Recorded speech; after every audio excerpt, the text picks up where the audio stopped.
نحمده ونصلي على رسوله الكريم اما بعد فاعوذ باللہ من الشیطان الرجیم بسم اللہ الرحمن الرحیم۔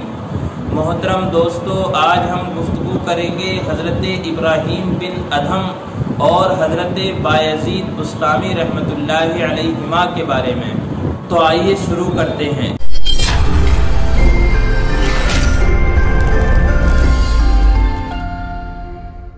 ایک بزرگ کا بیان ہے کہ میں حضرت ابراہیم بن ادھم کے پاس گیا۔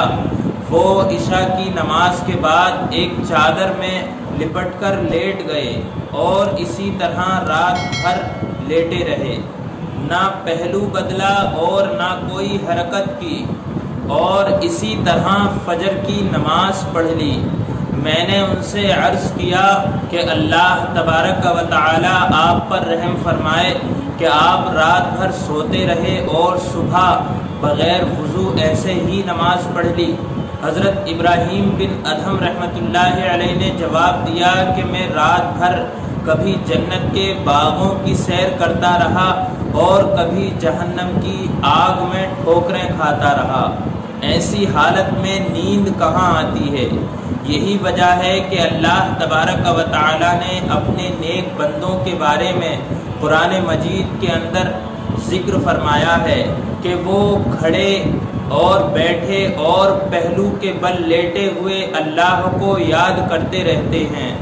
حضرت ابراہیم بن ادھم رحمۃ اللہ علیہ اللہ کے ایسے ہی بندوں میں تھے کہ جو ساری رات ایک کروٹ پر لیٹے ہوئے اللہ کو یاد کرتے ہوئے گزار دیتے۔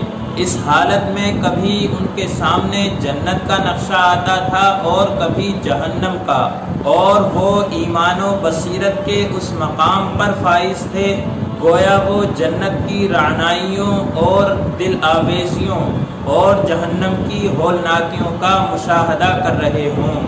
اس فضل و کمال کے ساتھ خشوع کا یہ حال تھا کہ جب نماز پڑھ لیتے تو اپنے دونوں ہاتھوں سے اپنے چہرے کو ڈھانپ لیتے، فرماتے ایسا نہ ہو کہ کہیں میری نماز میرے منہ پر مار دی جائے۔ آپ تمام رات نفل نماز پڑھتے رہتے تھے۔ اب بات کرتے ہیں حضرت بایزید بسطامی رحمۃ اللہ علیہ کے بارے میں۔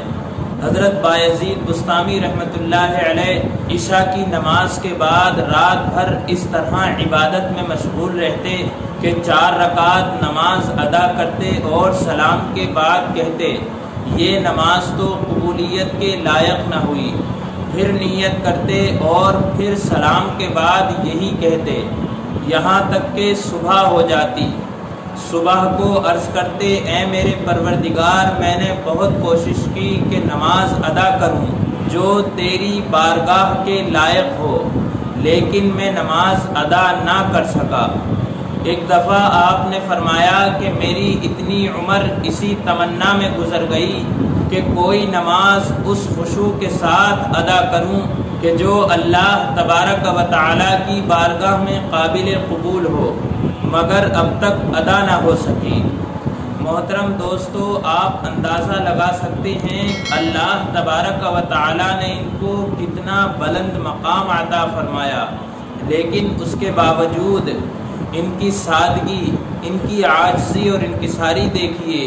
اللہ تبارک و تعالی سے دعا ہے پروردگار عالم ہمیں ان بزرگوں کے نقش قدم پر چلنے کی توفیق عطا فرمائے، آمین۔